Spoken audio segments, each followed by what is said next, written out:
Some of the most iconic Cold War era movies, like James Bond, 17 Moments of Spring, or The Manchurian Candidate, leave us a collective memory of a conflict defined by espionage and spycraft. And with on-the-ground warfare sequestered to proxy conflicts, much of the actual conflict of the Cold War outside of geopolitics was a war of information gathered by sophisticated spy networks. So today, we're going to start to look at some of the most famous Soviet spies of the entire war, the Cambridge Five. They were so successful and so prolific, they've inspired dozens of documentaries and books like Tinker Tailor's Soldier Spy. Who were these people? And how were they so successful that one spy even made his way to Buckingham Palace?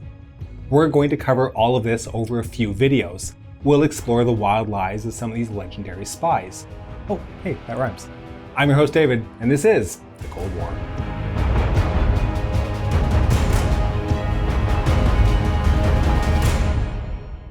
The story of the Cambridge Five begins in the 1930s in, Cambridge, the British University. I know this might be a shock, but the details of how the ring was able to recruit its members is still to this day unclear. Russia doesn't seem to be forthcoming, and MI5 and MI6 don't seem too keen on explaining how a spy ring operated under their noses for decades without their notice either. In fact, papers unearthed in 2015 show that MI5 and MI6 went to quite a frantic effort to cover up how they were so incapable of catching them for so long. Either way, the people who would become the Cambridge Five had turned into communists in the 1930s.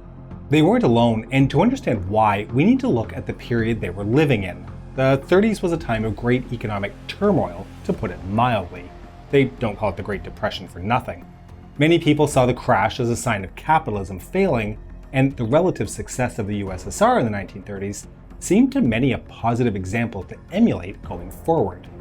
In the UK specifically, the Liberal government of Neville Chamberlain drew a lot of frustration by appeasing the growing ambitions of fascist Germany.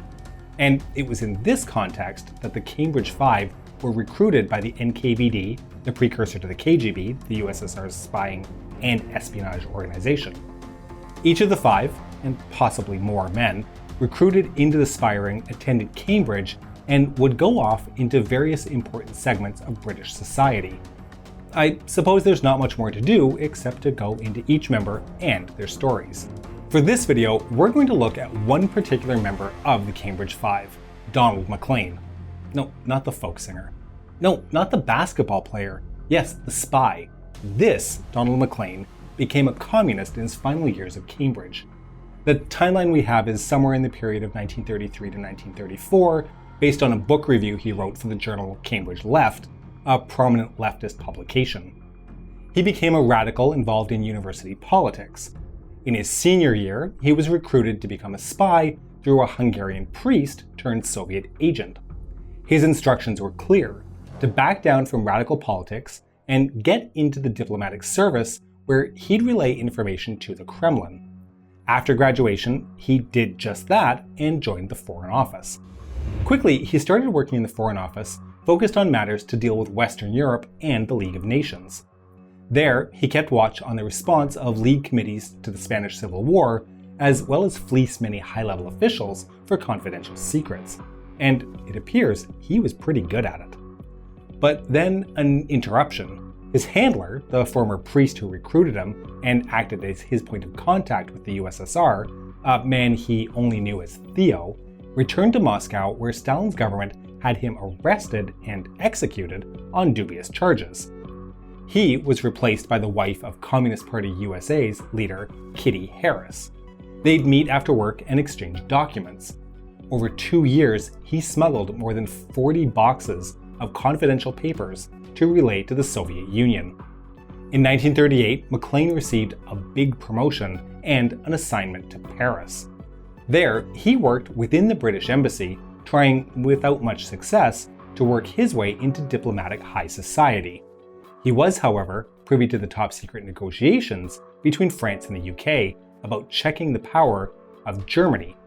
MacLean was able to give the Soviets documents on what the British knew about Nazi Germany as well as what was going on between Britain and France, even informing them of plans to intervene in the Soviet Union's war in Finland. During the war years, he married American debutante Melinda Marling. They literally had their wedding as the Germans approached Paris and escaped Britain on a merchant boat. They returned to London, where MacLean continued his work at the Foreign Office, becoming an expert on the management of the British war economy. During this time, he still sent information and reports to Moscow. Melinda MacLean became a ticket for him into the high society he had previously coveted, as she came from a wealthy family. Their social life helped him receive a promotion as second secretary for the British Embassy in the United States. So, in 1944, the couple moved to Washington, D.C. For 4 years, MacLean worked in Washington, eventually receiving another promotion to first secretary. He was known as a particularly hard worker, and he hustled to get into the more and more smoke-filled rooms to pass on critical information to Moscow. There, MacLean was able to send tons of diplomatic cables between the UK and US to the USSR. Every week, he traveled to New York City to deliver all the documents to a handler from the NKVD. Near the end of MacLean's assignment, he even got into the Combined Policy Committee, where the US, Canada, and the UK were developing atomic policies. Though he never leaked nuclear designs, he did manage to sneak out information like how much of crucial materials were needed for bombs. He also exposed post-war plans for NATO, Berlin, and Greece, major early flare-ups for the Cold War. There was one moment during his tenure in Washington where he was almost uncovered. An article published with secret information in the newspaper led to the FBI putting the British Embassy under surveillance.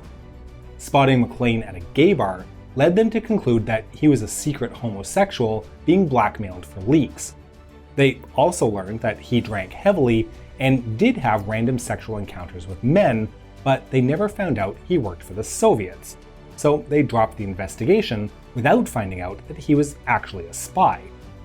In 1948, MacLean was reassigned to Cairo, this time as the youngest counselor in the Foreign Service. An important position in and of itself, but it meant he had trouble regularly communicating with Moscow. As well, he started to get into drunken altercations, eventually trashing a staffer's apartment. Whether this decline in his state was due to his double life as a spy, or Melinda's affair with an Egyptian aristocrat, well, that's anyone's guess. Whether it was this or the growing suspicion by both the US and UK intelligence, he found himself pushed back to a desk job in London. They put him in charge of the American Department of the Foreign Office. He could there send information about the state of the Anglo-American alliance in the late 1940s.